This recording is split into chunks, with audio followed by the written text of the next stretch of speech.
São 8h16, direto para o quadro Saúde em Foco. Saúde em Foco.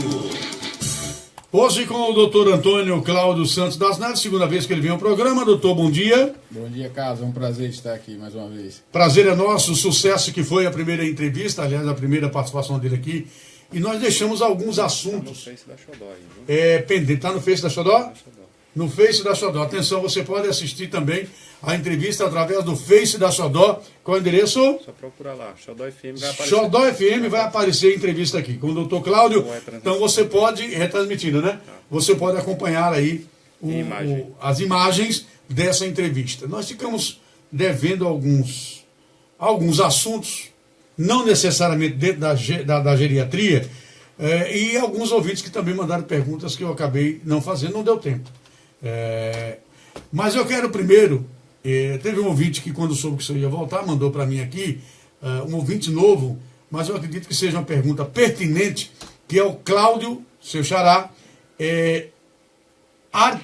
Cláudio Arte, não deve ser assim, ele é da cidade de Laranjeiras. Laranjeiras é a terra da cultura, tal, mas talvez o nome dele seja por aí mesmo.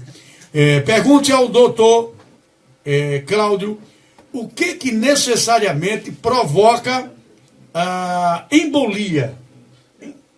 Boa pergunta. Boa pergunta, né? E tem crescido o quadro. Vamos explicar. Tem crescido isso, doutor? Tem. Antes eu quero saudar, mandar um abraço a todos os médicos, em nome de Cássia Ferreira, sua filha, colega médica. Né? Isso, obrigado. De estima, aproveitar e mandar um abraço em retorno para sua querida sua filha. Aluna. Mas certamente hoje já é uma grande colega, não mais aluna, vai me ensinar já nessa altura. Né? Então, mandar um abraço para sua filha e dar parabéns a você por ter uma filha grande profissional. Obrigado. Em embolia, é um tema que tem crescido. É importante salientar até de um trabalho recente que aconteceu agora nos Estados Unidos, agora não, já tem algum tempo, mas que é de grande relevância, Carlos. Que é a questão, e vale para as mulheres, viu, Carlos? Importante para as mulheres. Sim. Feito em estudos agora recentes americanos, e foi demonstrado que principalmente as mulheres que passam muito tempo sentadas, qualquer faixa etária, o risco de embolia tem aumentado e muito. E as pessoas verificaram o quê? Aquelas mortes súbitas que às vezes acham que foi um simples AVC por não saber a causa, um infarto. Nas verificações de óbito, porque o serviço de verificação de óbito americano é muito mais eficaz que o nosso, sim, certamente aqui no Brasil. Nós não temos serviços bem instrumentalizados de verificação de óbito, para verificar a causa realmente do óbito, dito como natural, mas saber realmente o que aconteceu, qual o processo patológico detalhado. Então, nos Estados Unidos... Muitas vezes colocam morte natural. Então, às vezes botam simples infarto, parada cardíaca. Então, o que acontece? Nesse serviço de verificação de óbito americano, constatou-se que houve um crescente número de mortes por embolia, principalmente mulheres. E aí foram estudar e por quê aconteceu isso. Foi causada a relação comportamental. As mulheres que passam mais tempo sentadas tiveram mais mortes súbitas por embolia. Então é bom dar um alerta às mulheres que trabalham, que se, por exemplo, tiver uma utilidade pública, aproveitar isso para qualquer idade, principalmente as mulheres que usam, às vezes mais jovens, não sabem, usam anticoncepcional, que aumenta o risco de trombo, de embolia. Sim. Né?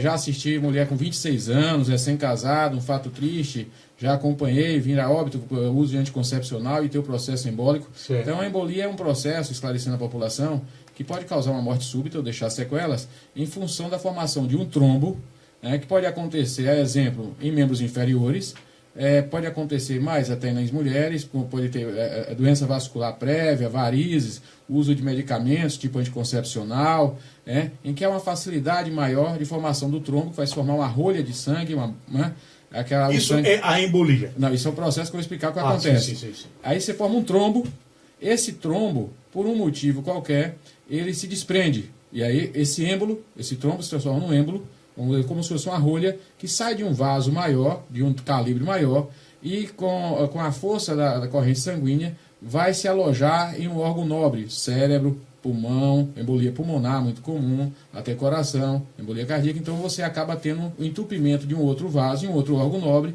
podendo deixar sequelas ou levar ao óbito até súbito. Então é importante salientar a população para ter cuidado. Por isso que ficar sentado, às vezes, muito tempo, sem se levantar, e a gente aconselha que as pessoas que trabalham sentadas sempre procurem levantar. Aí as pessoas chegam no consultório, doutor, o senhor é tão gentil, toda hora vem buscar o paciente aqui na porta.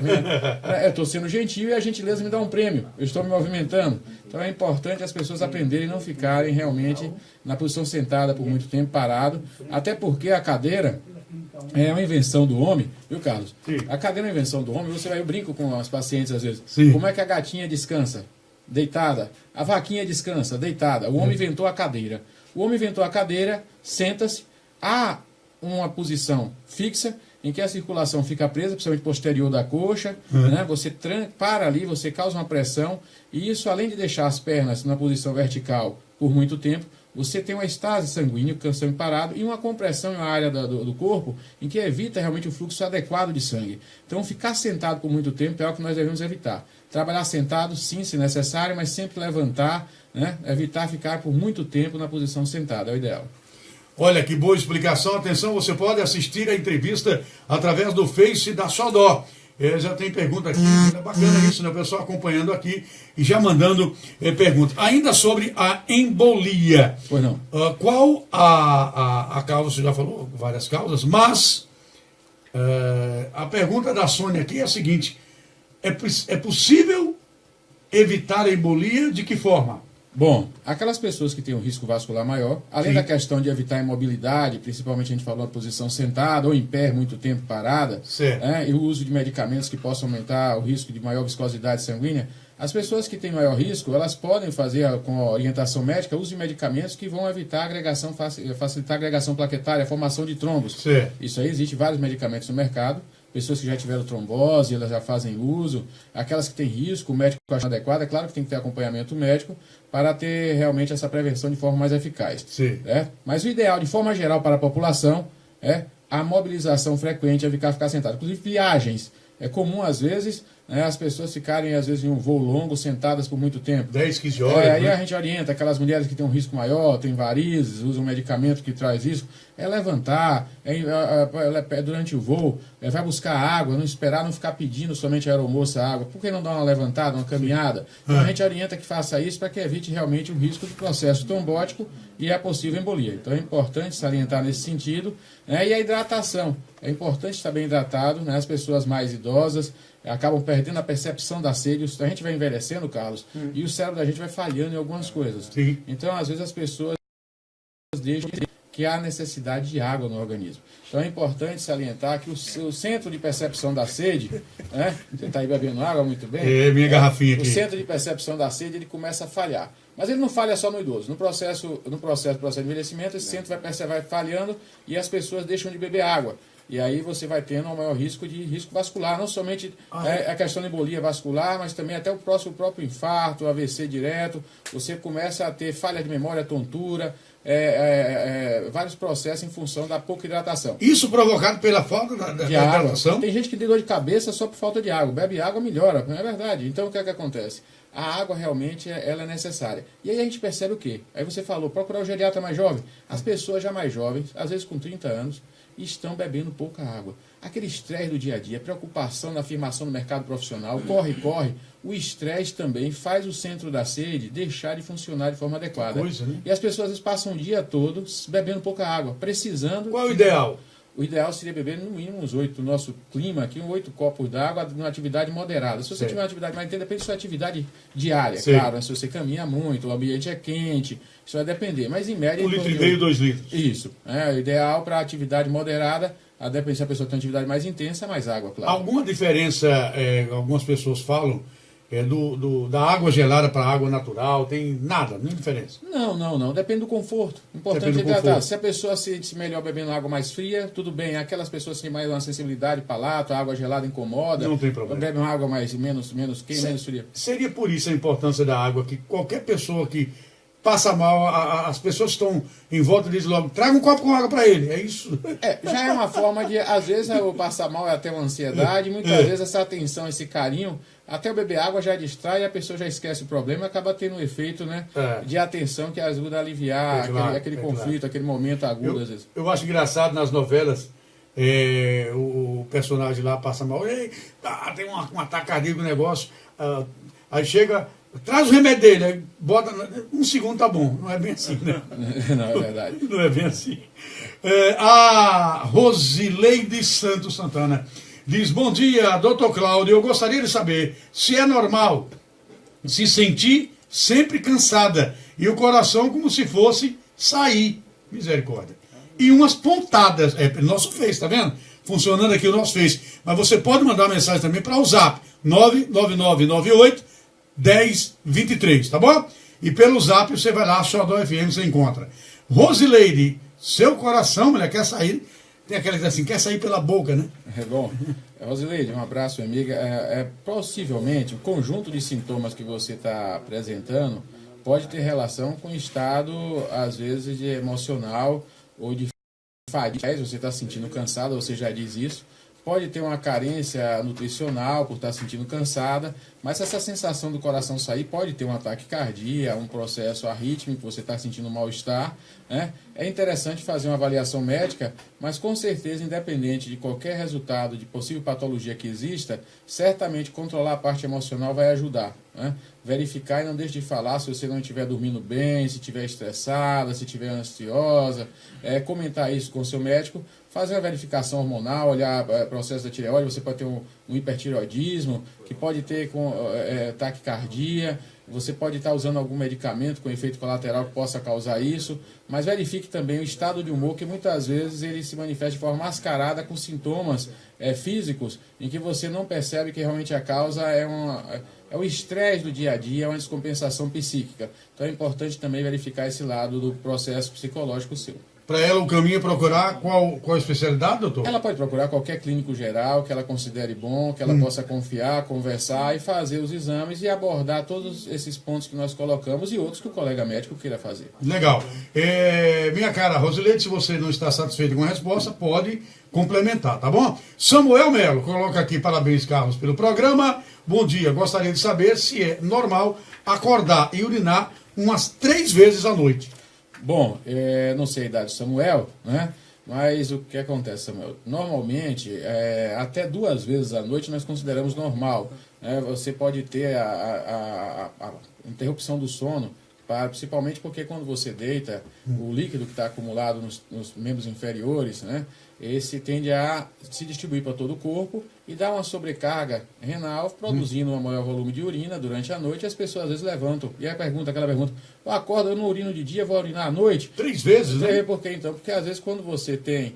Às vezes a pessoa tem varizes em membros inferiores, tem edemas em membro inferior, acumula muito líquido no membro inferior. Quando você deita, esse líquido tende a se redistribuir para o organismo e os rins vão trabalhar colocando esse excesso, e aí você acaba tendo um processo de maior ato de urinar à noite, mas isso não quer dizer uma patologia. Agora é importante, sendo um homem, olhar a questão da próstata, porque até 2 vezes a gente considera normal. 3 a gente já passa a chamar de noctúria, uma frequência maior. E isso já passa a atrapalhar a qualidade do sono, o seu dia a dia, né, o rendimento no dia seguinte, a interrupção mais frequente do sono não é adequada. Então vale uma verificação de que realmente está acontecendo, para que ele possa possivelmente corrigir. É importante se há um aumento do tamanho da próstata, hiperplasia prostática benigna, HPB, sim. Tem que olhar se há algum outro processo, é importante que ele verifique a questão da próstata também. Procurar qual médico? Qualquer clínico pode fazer isso, né? Qualquer processo, dependendo da idade dele, ele pode procurar qualquer médico de sua confiança, né? Antes de falar qualquer coisa, cara... 33 anos ele colocou. 33 anos está até cedo para ter processo de próstata. Então tem que olhar também se nessa idade, até pouco comum ter um processo de acúmulo de líquido, um rapaz jovem, pode ter também uma ansiedade atrapalhando realmente o dormir, pode estar tendo que despertar por algum estresse, e paralelamente a isso, lembra da questão do reflexo da urina, vem junto, mas não é tão comum estar acordando 3 vezes à noite para urinar na idade de 33 anos. Não é comum. Não é não. Tá vendo?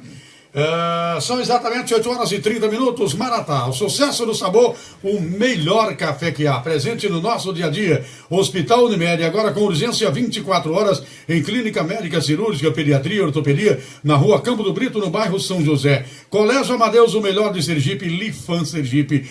Do grupo Rubens Rosa, Shopping Jardins em Aracaju e no Shopping Peixoto em Itabaiana, você encontra lá o lançamento SUV X60 da Lifan, com emplacamento total grátis, financiamento com taxa em 0%. É um carro SUV, totalmente automático, com os melhores preços. Lifan, com peças de reposição à vontade e garantia de 3 anos. Só a Lifan faz isso por você. Vamos lá, ainda sobre a questão, a Rosileide colocou obrigada, o Samuel botou parabéns pelo programa, então estão satisfeitos com as perguntas. Tem mais um aqui, eu tive trombose, foi descoberto em outubro, minha perna ainda incha e fica muito pesada. É normal? Tenho 35 anos, me chamo Cris. Ainda corro o risco de ter embolia? Obrigado, Cris. Doutor Cláudio. Bom dia, Cris. Ainda tem o risco de ter embolia? Sim. Você pode ter uma nova trombose, isso provavelmente o processo trombótico já está fixado, aquela parte já ficou mais fixa, colada à parede, mas quem tem um trombo pode formar outro, tem uma lesão que predispõe a isso, né? E ela tem que ter todos os cuidados, verificar acompanhamento médico, usar medicamentos adequados, ter uma atenção maior, todos aqueles cuidados que nós falamos no início do programa, as pessoas que estão entrando agora no ar, em relação à prevenção de trombose, que é a questão de evitar ficar sentada muito tempo, a imobilidade, muito tempo parada na minha posição em pé, principalmente as mulheres que têm varizes, fazem uso de anticoncepcional, ela está numa idade fértil, provavelmente pode fazer uso nessa idade, 35 anos, não sabemos. Então ela tem que ter cuidado com todos os fatores de risco para a trombose, que podem levar à embolia, e lembrar ela que não é normal ter os sintomas, então realmente ela precisa ter um acompanhamento médico, tentar aliviar, porque isso incomoda, estressa, não é adequado. Tem a questão estética, uma mulher jovem, 35 anos, edema, as pernas edemaciadas, então é importante ela tentar corrigir isso. Ela deve procurar tratamento, acompanhamento, para que se sinta bem, tranquila, né? Bem esteticamente tranquila, sem risco maior de complicações. É possível tudo isso, né, com os cuidados que o senhor acabou de falar. Exatamente. Né? Viver normal, ter uma vida normal. Tranquila. E sem esse susto do será que eu vou ter de novo? Isso, ela tem que ter segurança. Procurar um profissional que trate e deixe ela de forma tranquila, sem estresse e sem o desconforto em membro inferior. Eu volto ao quadro Saúde em Foco, agora transmitido ao vivo pelo Facebook da Xodó. Tanto é que o Tiago Menezes está assistindo, né? Tem uma outra pessoa, Gi de Selma Nunes, e ela diz: bom dia, é normal todas as vezes que comer alguma coisa se sentir com o estômago estufado? Ih, rapaz, essa pergunta é boa. Mas ela não disse se você comeu muito ou comeu pouco, mas todas as vezes que coma alguma coisa, doutor. Bom, não é normal. Não é, perdão. Opa, vamos lá. Bom, respondendo, Carlos, não é normal. O ideal é que a pessoa se alimente e sinta prazer, né? Se sinta satisfeita e não tenha um desconforto. Então, se ela tem um desconforto, ela tem um sintoma de que algo não está bem com o seu estômago. Então, ela pode ter um processo inflamatório, uma gastrite, ela pode estar tendo, pode ser no seu tempo que ela se sente mal, um refluxo, trazendo um desconforto. Então, é importante que ela faça uma avaliação, pode ter uma patologia ou outra. Ela colocou aqui, comer pouco. Comer pouco. Bom, é sempre bom comer pouco, tem que ser com medida. Está lá no Eclesiásticos, né? Eclesiástico, não te lances sobre tudo que se serve, pois o excesso no alimento é a causa de doença. Né? Ainda é conhecedor da Bíblia, tá vendo? Então tem que comer pouco. Aí aqueles que têm temperança prolongam sua vida, tem autocontrole, come com equilíbrio. Então comer pouco é um conhecimento que a geriatria tem, que diz para viver mais, tem que comer menos e caminhar mais. E coincide com o ensinamento milenar de Eclesiástico, né? E realmente a ciência converge com a religião nesse sentido, que o ideal realmente para viver mais é ter uma restrição calórica, comer menos. E o que pode ser, nesse caso ela provavelmente, a gente vai orientar aqui, a causa mais comum desse desconforto, geralmente, às vezes um processo, pode ter uma gastrite ou um refluxo, que ela não beba líquido nas refeições, que tente comer realmente, beber uma comida mais leve, e evitar, a gente tem que falar aqui, é importantíssimo, evitar frituras. Ela pode ter uma simples gastrite em função de uma alimentação errônea. A questão do excesso de óleo, fazer o alimento na forma frita, em que você excede em quantidade de óleo, e lembrar que qualquer óleo, por mais que se diga que é saudável, o óleo, qualquer azeite, qualquer óleo, a gente pode falar aqui se você quiser, Carlos, entrar na questão da banha de porco, do óleo de coco, vocês quiserem estar dizendo, não sei se eu falei em outro programa sobre isso, mas é de utilidade pública. E eu quero falar sobre o sal rosa, me lembro. Sim, vamos lá. É de utilidade pública. Sal rosa, atenção, segura aí. Importante aí, viu? Aí o que acontece? O óleo, ele tem um efeito solvente. Você tem uma película protetora no estômago, tipo um pequeno esmalte que protege o estômago. Quando você excede em óleo, comendo fritura, uma carne frita, o ovo frito, esse óleo ele vai tirar essa película protetora e deixar o estômago mais susceptível à lesão. Aí você acaba formando lesões no estômago, da forma mais comum a gastrite, e isso vai trazer dores, desconforto, né? Azia, mau hálito, sintomas desagradáveis que ela pode estar sentindo. Então a correção alimentar é um ponto. Mas como a pessoa pode ter uma patologia séria, é importante que ela faça uma avaliação. Se necessário, a depender da história dos sintomas, agravamento, até uma endoscopia, a depender do profissional médico pode querer realizar. É tão simples hoje, né? É tão simples. Então é importante que ela faça uma avaliação, mas de imediato já tente corrigir os maus hábitos alimentares que pode existir. Não estou dizendo que ela pode comer pouco, mas não está comendo bem. Então um pouco, mas às vezes uma pouca fritura. Tem pessoas que geneticamente resistem, comem um alimento muito gorduroso e não sente nada. Outras pessoas, uma pequena quantidade de fritura já faz mal. Já faz mal. Agora, doutor, vou te contar uma coisa. Como viver sem carne frita, doutor? Rapaz, a pergunta é minha. Vive-se mais. Sem carne frita, como se vive e vive-se mais.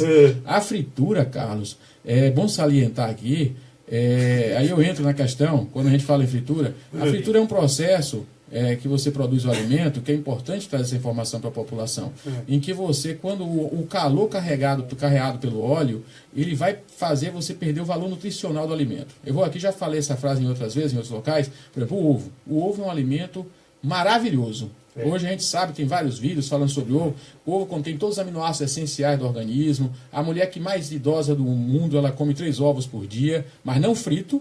Né? Então, o que é que acontece? O ovo é essencial, mas quando você frita um ovo cozido, ele dentro da casquinha, você bota na água e faz ele cozido, ele tem um processo oxidativo pequeno, entra pouco oxigênio, você tem pouca reação de formação de radicais livres. Quando você pega esse ovo, e você pode até fazer ele mexido sem óleo, mas quando você coloca o óleo, o que é que acontece? O óleo carrega calor. Esse calor vai penetrar no tecido do alimento, da carne, do frango, do peixe, do ovo, vai destruir os aminoácidos essenciais, vai desnaturar as proteínas, as vitaminas, você vai perder o valor nutricional do alimento. Agravante, gente, fique atento, vai produzir um excesso, a reação química é grande, vai produzir um excesso de radicais livres, que são altamente nocivos ao organismo, favorecendo o surgimento de cânceres, doenças, acelerando o envelhecimento humano, aumentando rugas, tudo. Depois do cigarro, o fator que mais acelera o envelhecimento humano em relação ao comportamento humano é a alimentação à base de fritura. Né? Então a gente tem que falar sobre envelhecimento humano, porque o pessoal não sabe, mas a geriatria, puxar aqui a sardinha e falar a verdade, estudar o processo de envelhecimento é para gerontologia e geriatria. As pessoas ficam falando sobre o processo de envelhecimento e às vezes não colocam a verdade. E aí, detalhe, eu falei e provoquei, não sei se estão ouvindo, sobre a questão do óleo de coco, a banha de porco. O que é que acontece? O óleo de coco, ele é nutritivo, tem um valor nutricional. É ideal que você possa até comê-lo na forma crua, em pouca quantidade, porque o excesso pode trazer irritação na mucosa e gastrointestinal, qualquer óleo. Né? Na salada, por exemplo. Na salada um pouco, mas com cautela, qualquer óleo. Agora, quando você usa para fazer a fritura, você já vai destruir alguns flavonoides, alguns nutrientes que tem no óleo. Porque a gordura do óleo, o pessoal coloca, o pessoal fala lá na internet, vários médicos, não é aquela história toda, o pessoal assiste no YouTube, o óleo de coco e vendendo muito óleo de coco. Então o óleo de coco, ele vai resistir ao calor. Né? A sua gordura, ela pode resistir ao nível de temperatura e não saturar. Mas já tem um percentual grande de gordura saturada, já está provado. Então o óleo resiste ao calor, mas o alimento não vai resistir ao calor do óleo. Esse é o segredo. Então atentai. O óleo resiste ao calor. Mas o alimento, o ovo, a carne, o peixe, vai perder seu valor nutricional pelo excesso de calor carreado pelo óleo. Então, esse é o detalhe. Tem que estar atento a isso. Certo, não comer fritura. Pronto. Aí a banha de porco. A banha de porco. A banha de porco, o pessoal... Do tempo da vovó. Pronto, do tempo da vovó. Aí agora eu vejo aquelas histórias, outro dia eu falei isso em outro local, aí aquelas histórias que o pessoal coloca, a minha avó viveu 90 anos, comia banha de porco. Qual o porco? O porco criado de forma domiciliar, com resíduo de alimentos domiciliares. A chamada lavagem.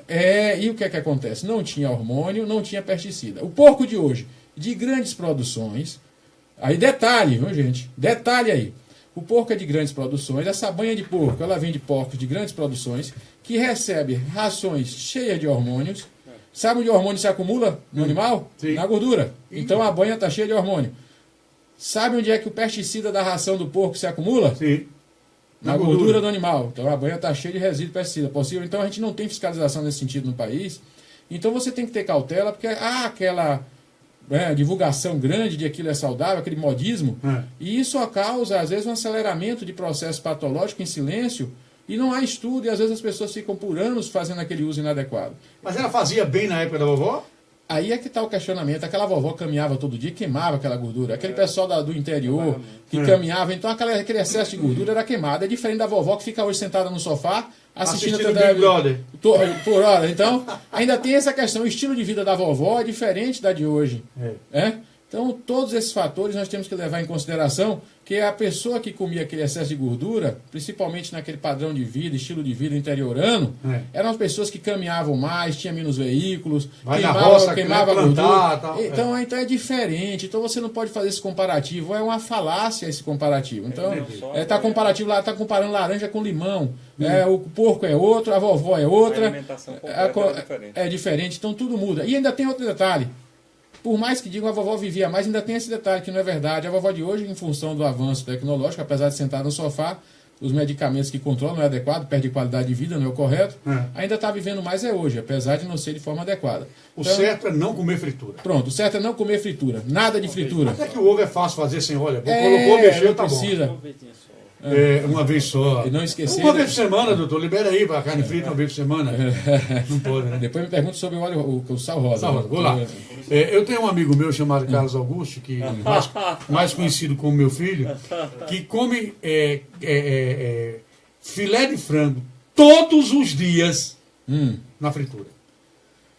Ele pode amanhã ter um processo patológico relacionado a isso. Às vezes acontece silencioso. É comum, a gente no consultório hoje, encontrar as pessoas, às vezes, falha de memória, medo de Alzheimer. E quando nós vamos verificar, muitas vezes não é Alzheimer, é demência vascular, microinfartos no cérebro. Ontem mesmo atendi um paciente assim, e já com pequenos AVCs, a alteração de marcha, de equilíbrio. São pequenos AVCs, entupimento das artérias cerebrais, em função desse erro alimentar. Ontem mesmo atendi um idoso nesse padrão. Essa insistência desse tipo de alimentação, um homem rígido, forte, o filho preocupado, e ele já com alteração de marcha, teve as alterações agudas, de fez exame de imagem, neurologista, mas não aparecem lesões grandes, são pequenas lesões, que em função dessa alimentação errônea, favorece o surgimento dessas placazinhas de gordura nas artérias pequenas e dando pequenos sintomas que findam comprometendo a qualidade de vida da pessoa idosa, tornando-a mais frágil precocemente. Então a gente tem que lutar, e até uma frase da associação que a gente defende, a Associação dos Amigos Idosos do Brasil, que a melhor defesa para a pessoa idosa, evitar que a pessoa idosa sofra maus tratos, violência, é evitar que ela se torne frágil. Evitar que a pessoa se torne idoso frágil é orientar adequadamente, né, tudo que possa favorecer a ela manter a autonomia e a independência. Legal, tá aí o doutor Cláudio conversando comigo. Eu tenho um intervalo comercial, tem muitas perguntas aqui. Até o frango pode ser comido, pode ser comido, né? No forno. Isso. Simplesmente isso. Assado. Tempera direitinho e põe no forno, tá? Assado. Legal. Vamos lá, no intervalo comercial tem muita pergunta para o doutor aí. E atender a Gidicelma, que colocou sou de Sergipe e atualmente estou morando em Capinzal, em Santa Catarina. Estou trabalhando na empresa BRF. Estou sofrendo muito com alimentação, pois trabalho das 14 às 0h45 e nesse período me alimento muito mal. Por isso estou me sentindo muito mal, com minha alimentação muito mal, mesmo comendo pouco. É o que disse o doutor, né?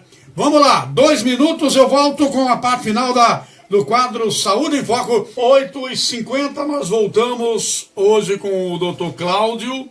O doutor Cláudio Neves, ou Antônio Cláudio Santos das Neves, ele é geriatra e é gerontólogo, falando sobre assuntos diversos aqui, tirando as dúvidas de muita gente.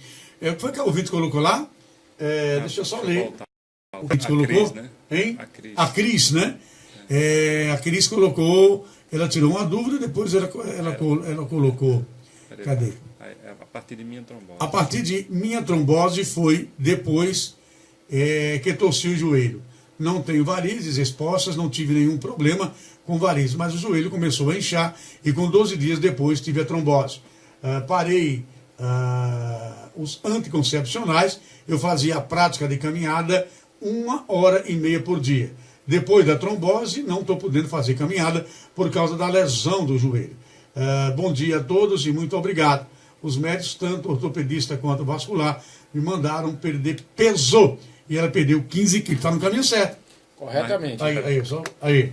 Corretamente. A questão, ela disse não tem varizes. Varizes é um dos fatores de risco. A Cláudia, ela teve um acidente, um trauma, isso favorece, além da questão que ela já coloca ali do excesso de peso. Então, realmente, ela está corrigindo, está fazendo o correto.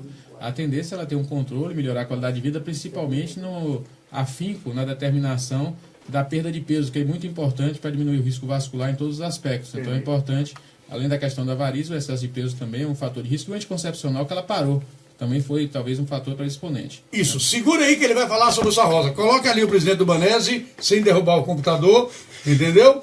Gente, depois de hoje só tem programa segunda-feira.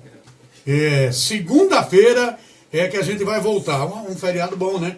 Doutor Antônio Cláudio, o senhor assustou muita gente quando disse Sarrosa, tal. Sarrosa. Não é recomendado, doutor Cláudio? Muito cuidado com o sal rosa. É para alertar mesmo, chamar a atenção. O que é que acontece? Carlos, a doença que mais mata no mundo chama-se hipertensão arterial. Exatamente. É chamada de assassina silenciosa. Ela mata cerca de 8 milhões de pessoas por ano no mundo. Se você somar diabetes e câncer, hipertensão ainda mata mais. E mata de forma súbita, sem explicação. É o dia que o paciente não tomou o remédio para hipertensão ou comeu um salgado, mesmo não hipertenso. Principalmente depois que você passa dos 40, 50 anos de idade. Eu tenho atendido pessoas, recentemente, com sintomas. Pacientes meus já foram para urgência, passando mal. Meu próprio pai, que não é hipertenso, passou a noite mal, por causa do sal rosa. O sal rosa é sal. O que mais faz subir a pressão arterial é o sódio. O sal rosa tem sódio. Então, apesar de bonito, natural, né? Ele tem sódio, faz subir a pressão, vai forçar o coração, pode causar um AVC, uma morte súbita. Então, as pessoas têm que ter cautela. Se você quer substituir o seu sal no dia a dia, a pessoa não é hipertensa por um sal rosa, aceitamos? Mas você tem que ter cautela porque as pessoas estão achando que é um sal natural, estão exagerando no uso e está começando a ter problemas, principalmente os hipertensos ou não hipertensos, que não são, ou hipertensos silenciosos que não sabiam, ou aqueles meio normais que passam a usar em excesso. E esse excesso está causando pico hipertensivo. Mas, então, o sal rosa... mas ele sendo usado na mesma quantidade do sal branco, tal, é melhor do que o sal branco? É isso? Não tem estudos nesse sentido, ainda há dúvidas sobre a possibilidade de impurezas. Tem aquelas dúvidas, ele é rosa, é bonito, mas pode ter impurezas microscópicas que não foram estudadas. De onde foi coletado esse sal, e de onde foi tirado... Porque a natureza ela é saudável, mas ela também tem impurezas. Você tem plantas venenosas, você tem metais tóxicos na natureza, você tem alumínio em determinados solos. A gente pode falar em alumínio em outro programa sobre isso. Sim. Então esse sal foi estudado como ele se compõe, se ele tem excesso de metais, se não tem, de onde foi tirado, foi estudado. Então as pessoas têm que saber a origem, porque hoje em dia o pessoal diz que tem áreas que o sal é melhor, outras áreas não são. Então a origem desse sal. Quando a gente fez um programa para a Rede Vida Nacional, mostrei no mercado o sal rosa e falei sobre isso. Falei racionalmente sobre a questão do sal rosa no programa do aposentado na Rede Vida sobre a questão do sal rosa. Ele precisa de um alerta grande sobre o uso excessivo, o abuso do sal rosa. Use, mas use com cautela. Tá vendo? Porque eu comer sem sal não dá. Tem que ter um pouquinho, né, doutor? Sem exagero, cara. Exagero não pode, né? Exagero não pode. Muito boa essa sua explicação. Né? Doutor, muito obrigado mais uma vez. O senhor vai voltar aqui, viu? Venho sim, Carlos, com prazer. Você vai falar outro dia sobre câncer, obesidade, outros assuntos interessantes. A gente está às ordens, que é de importância para a utilidade pública. Pronto. Próxima quarta-feira, pode ser? De novo, o doutor Cláudio aqui sobre câncer, obesidade. Né? Okay, é bom a gente sempre marcar temas. E a gente, na segunda e na terça, a gente faz chamadas, né? Doutor Cláudio Neves, nessa quarta-feira, vai falar sobre câncer, sobre obesidade. Tá certo assim? Antes era pela especialidade, né? Hein? Antes era pela especialidade. Antes era pela especialidade. Agora é tudo. É tudo. Porque ele geriatra, sabe de tudo, estuda tudo, é uma loucura. Fala nisso, me dei bem com o remédio que ele passou, tô melhor, tô beleza. Vou lhe procurar lá. Doutor Cláudio, atende na... Rua Campos 609, 3211 4001. Pronto. Rua Campos 609. Rua Campos 609. 3211 4001, doutor Cláudio Neves. Obrigado, doutor. Obrigado a você, uma boa Páscoa para todos.